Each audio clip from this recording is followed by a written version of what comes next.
নমস্কার। আজকে আমরা যে বিষয়টা নিয়ে আলোচনা করবার চেষ্টা করব যে আমাদের কষ্টের পেছনে প্রকৃতির কি ভালো বা কি খারাপ উদ্দেশ্য আছে বা কি উদ্দেশ্য আছে।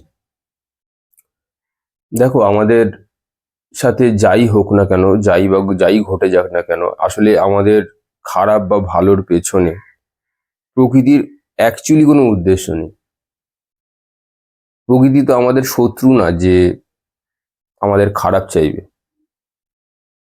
আর যদি বলি ভালোর কথা, ভালো না এমনি এমনি কোনো কিছুতেই হয় না, সবকিছুর পিছনে একটা কারণ থাকে।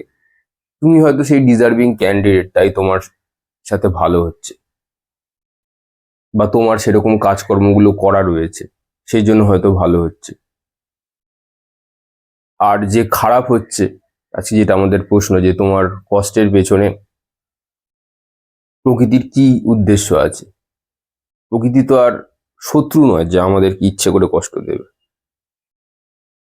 তাই না? আমাদের করে আসা ফেলে আসা যে কাজকর্মগুলো থাকে, সেখান থেকে আমাদের শিক্ষাগুলো বাকি থেকে থাকে। ফলে আমরা যখন জন্ম পাই, তখন আমাদের করে আসা ভুলগুলোকে আমরা চোখে দেখতে পাই না। আবার কোনো মানুষ এসে যদি তোমার ভুলগুলোকে এসে সামনে বুঝিয়ে দেওয়ার চেষ্টা করে, তখন তুমি সেটাকে গ্রহণ করতে পারো না।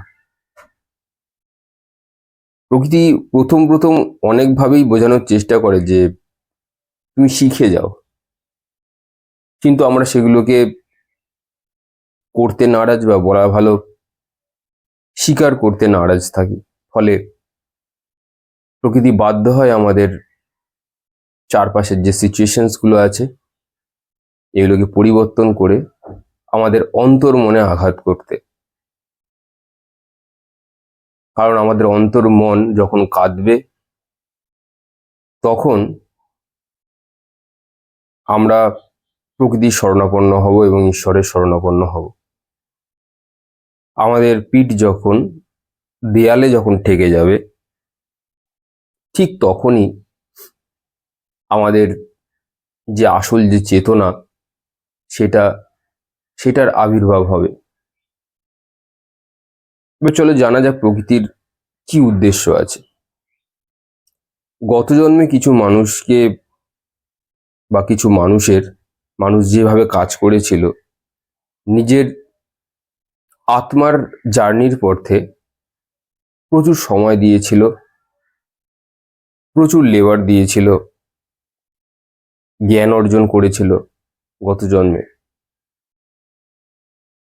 তো যখন এই জন্মে এলো, তার কেবল শুধু একটাই চাহিদা, সে কি করে সংসার করবে, বিয়ে করবে, বাচ্চা করবে, ঘর সংসার নিয়ে থাকবে। কিন্তু এই সেম মানুষটাই গত জন্মে নিজের আত্মার জন্য কাজটা করতে শুরু করেছিল। তো যখন করতে শুরু করেছিল, তখন তো সব ঠিকই ছিল, কিন্তু এই জন্মে আসার ফলে সেই ব্যক্তিটি ভুলে গেছে। এই যে ভুলে গেছে, তাকে এবার কে মনে করাবে? সেই মনে করবার জন্য প্রকৃতি কি করে, একে একে যত তার সাপোর্ট সিস্টেম আছে, যত তার ব্যাকআপ সিস্টেম আছে, যতই ব্যক্তির প্রিয় ভালো মানুষ থাকে, তাদেরকে আস্তে আস্তে একটা একটা করে সরিয়ে নেয়, এবং সরিয়ে নেওয়ার সময় এই ব্যক্তিকে একা করে দেওয়ার চেষ্টা করে। এবং সেটাকে আমরা অ্যাকসেপ্ট করতে পারি না, বা বলা ভালো গ্রহণ করতে পারি না। ফলে আমরা ঈশ্বরকে দোষ দিই, প্রকৃতিকে দোষ দিই। আসলে উনি আমাদেরকে না ভালো করছে না খারাপ করছে, উনি জাস্ট আমাদেরকে মনে করিয়ে দিচ্ছে যে তুমি কোথা থেকে শুরু করে শেষ করেছিলে। তোমার জার্নি ইনকমপ্লিট ছিল, তোমার জার্নিটা ইনকমপ্লিট ছিল। তো এখানে তো তার কোনো দোষ নেই অ্যাকচুয়ালি। আমাদের মোটা চোখ দিয়ে এই প্রকৃতির বুকে লিখে রাখা অজস্র না দেখা যে কত নিয়ম বা কোডিংস চলে গেছে আমাদের সাথে, আমরা এগুলো চোখে দেখতে পাই না মোটা চোখ দিয়ে। ফলে প্রকৃতির যেভাবে ঘাত প্রতিঘাত করে বা আনে আমাদের জীবনে, আমরা সেগুলোকে অন্যায় বলে ভাবি, যে প্রকৃতি আমাদের সাথে অন্যায় করছে, ঈশ্বর আমাদের সাথে অন্যায় করছে। কোনো ব্যক্তি যখন পরীক্ষাতে ফেল করে তখন তার যদি ঈশ্বরের প্রতি অগাধ বিশ্বাস থাকে, সে কি করে সিংহাসন থেকে মন্দির মানে বিগ্রহটিকে নিয়ে ছুঁড়ে ফেলে দেয় বা ভাঙচুর করে? তার কারণ প্রকৃতি তাকে বোঝাতে চেয়েছে যে গত জন্মেও কিন্তু তুমি তোমার যে ফোকাস ছিল সেটা বারবার ডিস্ট্র্যাক্ট হয়েছে, বা বারবার তোমার ফোকাস থেকে তুমি সরে গেছিলে। তুমি ফোকাসের উপরে কাজ করতে পারতে, তোমার সেই সামর্থ্য ছিল। আমাদের যে কনসিয়াসনেসটা ঈশ্বর যেটা দিয়েছে, যে 20% যেটা চয়েস, সেই চয়েসটা আমরা করিনি, উল্টে নিজেকে ভুল বুঝিয়ে এসেছি। সেই কনসিয়াসনেসকে বৃদ্ধি আর করিনি, বা বলা ভালো সেই চয়েসগুলো ভুল চয়েস করেছি, আমরা সারেন্ডার করিনি। তার ফলে যত বিপত্তি হচ্ছে। কোনো মানুষের করার কথা ছিল স্পিরিচুয়ালিটি, আধ্যাত্ম, কিন্তু সেই মানুষ যোগ দিয়েছে এক্সট্রা ম্যারিটাল অ্যাফেয়ার্সে। বুঝতে পেরেছেন? তো তাদের সাথে এই জন্যই প্রকৃতি খারাপ করে চলেছে নিয়মিত, বা নিয়ত বলা ভালো, তাদেরকে মনে করানোর জন্য যে তুমি তোমার কাজটা আগে সম্পাদন করো, তুমি তোমার কাজটা আগে শেষ করো, তারপর অন্য কিছু করবার চেষ্টা করবে। এরকম বহু মানুষের সাথেই ঘটে যায় যে এখন হয়তো বিয়ে করেছে কিন্তু হাজবেন্ড পছন্দ করে না, বিয়ের পরে 4-5 বছর কেটে গেছে, প্রতিনিয়ত অশান্তি হচ্ছে বাড়িতে। তার কারণ একটাই, আমাদের নিশ্চয়ই কাজে কোথাও ভুল হচ্ছে, বা বলা ভালো যে কার্মিক যে একটা অ্যালাইনমেন্ট আছে, একটা অ্যালাইনমেন্ট হয়, সবকিছুর একটা নির্দিষ্ট সীমারেখা থাকে। সেই সীমারেখা যখন যখন আমরা চ্যুত হই, তখনই এই সব কিছু, এই যত খারাপ বলো, এগুলো আসলে খারাপ নয়, শিক্ষাগুলো আমাদের জীবনে নেমে আসে, প্রকৃতির বাড়ি নেমে আসে। এবার আরো কিছু মানুষ আছে যাদেরকে প্রকৃতির আঘাত আসে, তাদেরকে আরো দৃঢ় এবং শক্তিশালী করবার জন্য।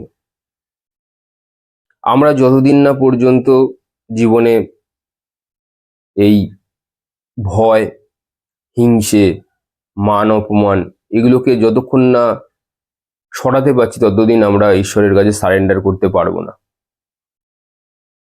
এটা প্রকৃতি মনে করা, এই জন্য আরো বেশি করে তোমাকে অপমান করানো হয়, বেশি করে তোমাকে টর্চার করা হয়, তোমাকে অত্যন্ত বেশি করে রাগিয়ে দেওয়া হয়, যাতে তুমি রেগে পুরো ফেটে যাও।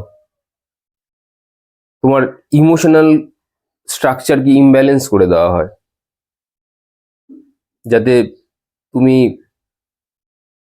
আরো ভালোভাবে নিজের মনকে বুঝতে পারো, বুঝতে সক্ষম হও।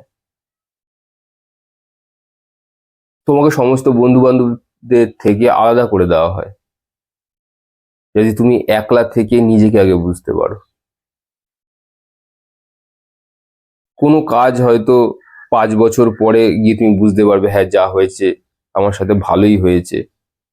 আমরা প্রথমে বুঝতে পারি না, প্রকৃতির প্রথম যে আঘাতগুলো আমাদের জীবনে নিয়ে আসে বারংবার, সেগুলো দেখে মনে হয় যে প্রকৃতি আমাদের সাথে ইনজাস্টিস করছে। কিন্তু এই সবকিছু হয়ে যাওয়ার পরে, যখন বছরের পর বছর কেটে যায়, তারপরে গিয়ে আমরা বুঝতে পারি যে আমার সাথে যা হয়েছে অ্যাকচুয়ালি ভালোই হয়েছে।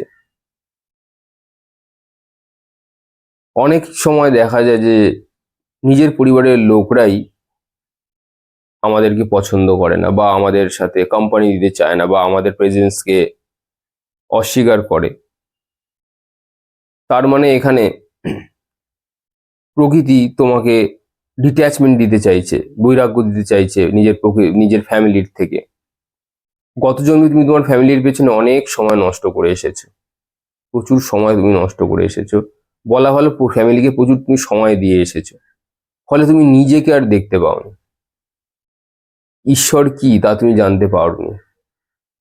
ফ্যামিলির যেসব এন্টারটেনমেন্ট গুলো আছে, ইনক্লুডিং সমস্ত কিছুতেই তুমি সবভাবেই ইনভলভ হয়েছিলে।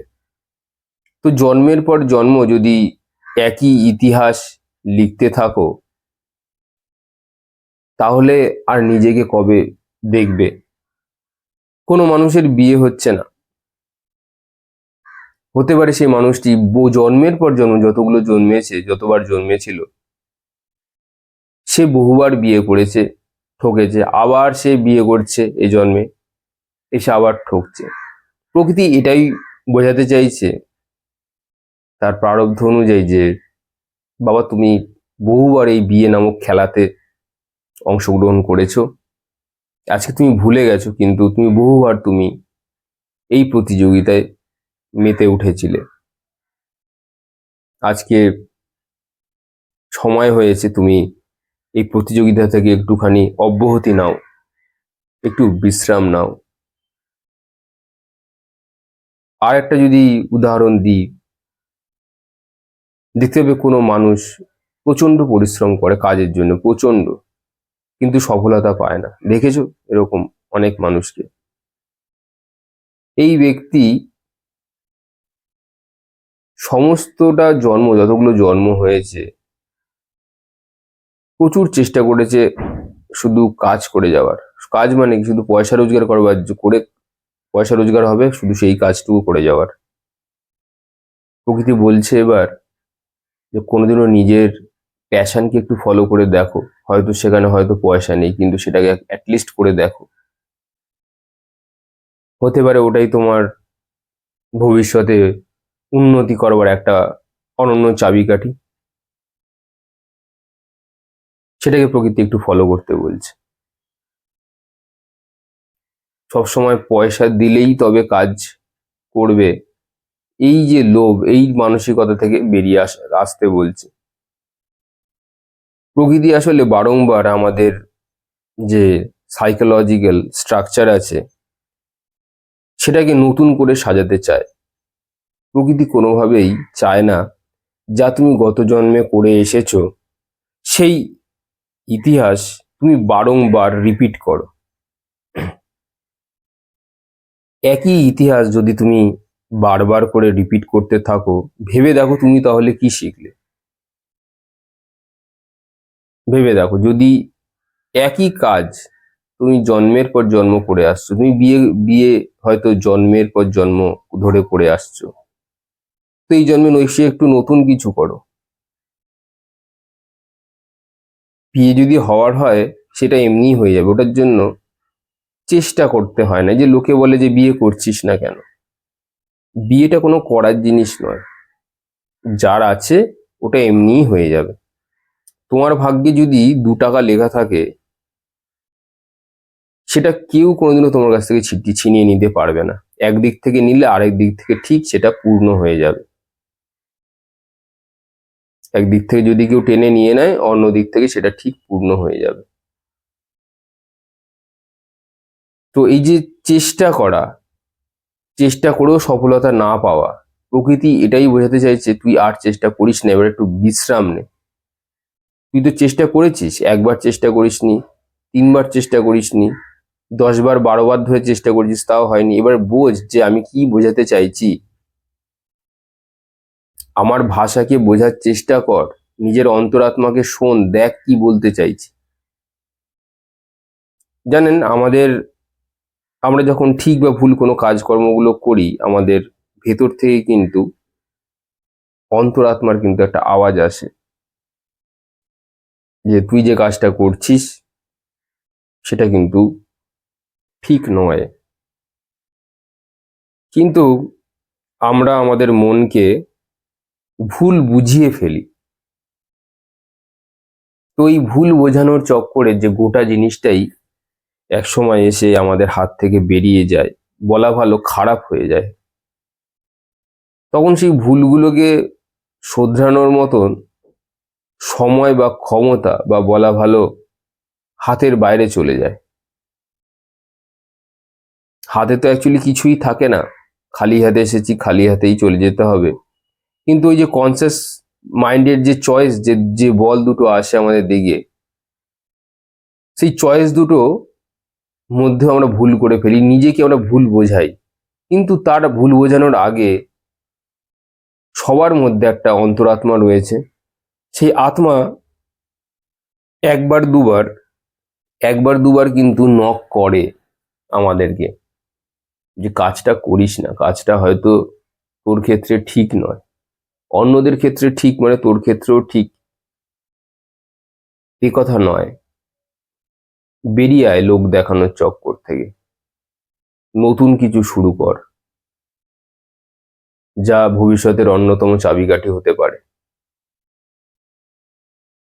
তো নেচারের, প্রকৃতির উদ্দেশ্য কিন্তু সব সময়ের জন্যই আসলে ভালোই থাকে, এবং বলা ভালো যে সে আমাদের কোনোদিনও কিন্তু ক্ষতি চায় না, কিন্তু আমরা সেটাকে বুঝতে পারি না, বুঝে উঠতে পারি না যে প্রকৃতি কি চাইছে। আমরা শুধুমাত্র যে স্বপ্নগুলোকে দেখি সেগুলোকেও ঠিকঠাক করে অ্যানালিসিস করবার মতন লোক পাই না, বা বলা ভালো বুঝতে পারি না। সেখানেও প্রকৃতি বারংবার এসে কিন্তু আমাদেরকে বলবার চেষ্টা করে। আমি অনেকগুলো চার্ট দেখি আর কি, দেখার পরে গিয়ে বুঝতে পারি যে ব্যক্তির করার কথা ছিল এক জিনিস আর করছে আরেক জিনিস। তাহলে সে জীবনে নিজের মার্গ খুঁজে পাবে কি করে? আর এখন ঈশ্বরকে ভক্তি করবার, ঈশ্বরের কাছে বৈরাগ্য চাওয়ার লোক অনেক কমে গেছে। ঈশ্বরের কাছে গিয়ে আমরা শুধুমাত্র নিজেদের কান্নাকাটির কথা বলি, বাড়ি পাচ্ছি না, গাড়ি পাচ্ছি না এসব বলি, পয়সা পাচ্ছি না এগুলো বলি। তো এগুলো বলে আমরা আমাদের সময়টাকে নষ্ট করি। শুধু তাই নয়, আমাদের যে এনার্জি সেন্টার্স গুলো আছে সেগুলোকেও আমরা দিনের পর দিন আমাদের কনসিয়াসনেসকে, ওই যে চয়েস বলেছিলাম, আর তো কিছু নেই, শুধু চয়েস, ওই চয়েস খারাপের ফলে সমস্ত কিছুই গোটা প্রারব্ধেও কিন্তু এফেক্ট আনে। আমরা জীবনে ওই যে বলেছিলাম কেতুকে ছেড়ে দিচ্ছি, আমরা জীবনে আধ্যাত্মকে ছেড়ে দিচ্ছি, যেটা আমাদের কোর, আমাদের সৃষ্টি কিন্তু হয়েছে আধ্যাত্ম থেকেই হয়েছে। আত্মা যদি না থাকে আপনার শরীর কি করবে? আগে একটা কথা বলুন। তো আত্মার উপর যদি কাজ হয় তাহলে বাকি জিনিসগুলো ঠিকঠাক মতন করে চলতে থাকবে। কিন্তু আত্মার উপর যদি ঠিকঠাক মতন কাজ না হয় তাহলে আপনি জীবনে যাই করুন না কেন সবকিছুই ফেলিয়ার। যে ব্যক্তির পয়সা নেই, কুড়ি নেই, কিন্তু সেই ব্যক্তি অ্যাটলিস্ট আত্মার উপর কাজ করছে প্রতিনিয়ত, অ্যাটলিস্ট তার চয়েসগুলো সে যাই নিচ্ছে না কেন সবকিছু স্পিরিচুয়ালিটির উপর বেস করে নিচ্ছে, ফলে কি হচ্ছে, তার জীবনে কিন্তু একটু কম বাধা আসছে, বা বাধা আসলেও ও ওগুলোকে ফিল করছে না। বাধা প্রত্যেকটা মানুষের জীবনেই থাকবে, কিন্তু তুমি কতটা ফিল করছো? তুমি হয়তো 90% ফিল করছো সেম একই বাধাতে, মিস্টার XYZ হয়তো সেটাকে 10% ফিল করছে, ওপর দিয়ে ফিল করছে, ভেতরে প্রবেশ করতে পারছে না। তো এটাই জাস্ট তফাৎ। প্রকৃতি আমাদের শুধুমাত্র মনে করাতে চায়, কোনো ভালো বা খারাপ কিছু নেই, আমাদের ফেলে আসা যেসব ভালো কাজকর্মগুলোকে মনে করাতে চাইছে। অ্যাকচুয়ালি প্রকৃতি আমাদের বন্ধুর কাজ করতে চাইছে। ঈশ্বর আমাদের অ্যাকচুয়ালি বন্ধু, আমাদের প্রাণের প্রিয়তম, আমাদের প্রাণের সবচেয়ে কাছের যদি কেউ হয়ে থাকে সেটা একমাত্র ঈশ্বর। আর আমাদের প্রাণ তো ঈশ্বরেরই, এবং সেখানেই ঈশ্বরের বাস। কিন্তু অ্যাটলিস্ট আমরা তাকে ফ্রেন্ড, মানে আমরা সে যে আমাদের যে বন্ধু, এটাও বিশ্বাস করতে বা মেনে নিতে আমাদের সবারই অসুবিধা হয়। তো যাই হোক, আজকে এই বলে শেষ করলাম। যারা আমার সাথে যোগাযোগ করতে চাইছেন তারা অ্যাপয়েন্টমেন্ট নিয়ে যোগাযোগ করতে পারেন। আজকে আসি, আপনারা সবাই ভালো থাকবেন। ধন্যবাদ।